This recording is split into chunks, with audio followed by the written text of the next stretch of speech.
Whoever loves me will keep my word, says the Lord, and my Father will love him, and we will come to him. O God, let all the nations praise you. Blessed Sunday in the 6th week of Easter. We praise and thank you, dear God, for another day of life. We praise and thank you for the gift of love, the gift of family, of community, of belongingness, and the gift of today. In the Gospel according to St. John, we are being reminded. This is what Jesus told his disciples.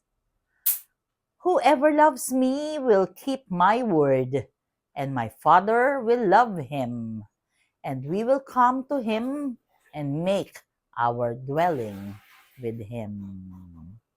Furthermore, he said, I have told you this while I am with you. The Advocate, the Holy Spirit, whom the Father will send in my name, will teach you everything and remind you of all that I told you. Sabi niya, I am going away and I will come back to you.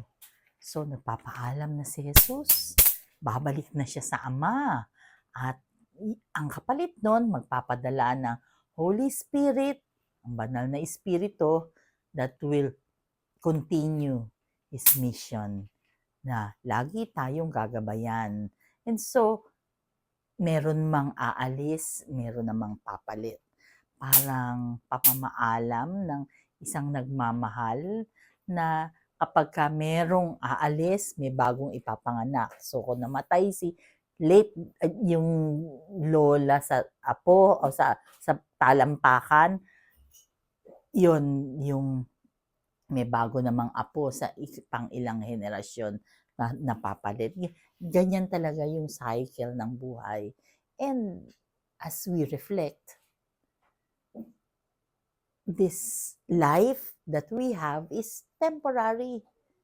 Kasi ang talagang final destination natin ay kasama ang Panginoon. Katulad ni Jesus, kasama niya ang Ama.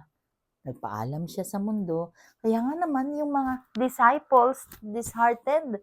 Why? Because they believe that Jesus is the Messiah, yung tagapagligtas nila, ang hari. Pero anong nangyari? Aalis din siya. Parang mensahe sa mga anak na, yes, aalis rin ako pag dumating na yung araw na I have to go. Malulungkot kayo mga anak, pero ganun talaga yung buhay. Naalala ko tuloy si mama nung ilang oras na lang, kumanta pa siya, smile, though your heart is aching, smile. Hindi ko nga naintindihan kasi bakit hindi naman singer ang nanay ko pero kumakanta. Yun pala nagpapaalam siya, kaya yung kanta na yun, yung awit na yun, may ibang meaning sa akin. After she passed away, iba na yung kanta na yun, iba na ang dating sa akin. Kasi yun ang pamamaalam na awit ni Mama. Who would have thought that she was saying bye-bye? Who would have thought that saying goodbye to your children is through a song? And so, bakit ba pamamaalam ang mensahe ko sa araw na ito? Because as I turned 60, I realized that anytime soon I may go, anytime soon I may be called, or anytime soon, we do not know.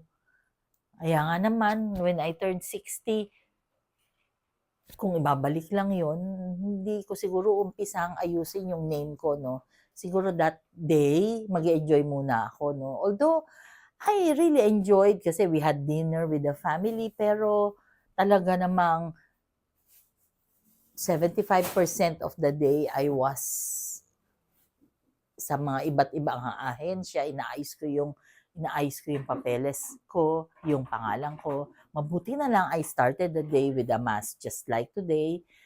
Starting the day with Mass, syempre iba yung starting when we wake up in the morning, we pray. We say, thank you to the Lord, salamat po at nagising mo pa po ako ngayon. Ibig sabihin, itong araw na ito, meron pa akong misyon.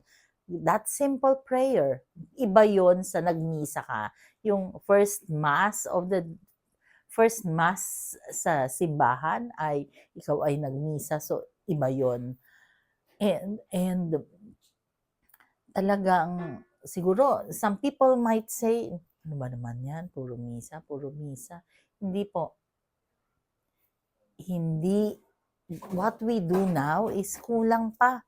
Kung talagang iisipin natin how we give glory back to the Lord.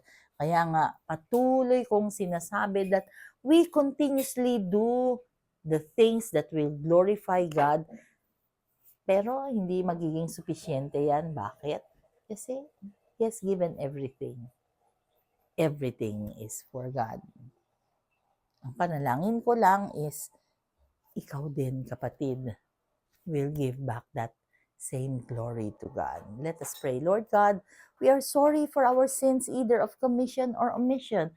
We pray for healing for those who are sick, those who are requesting for prayers, those who are praying with us right here, right now. Lord God, be with us always and in all ways, and allow your presence in our lives to manifest.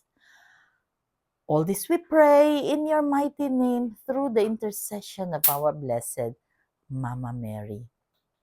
Amen. God bless.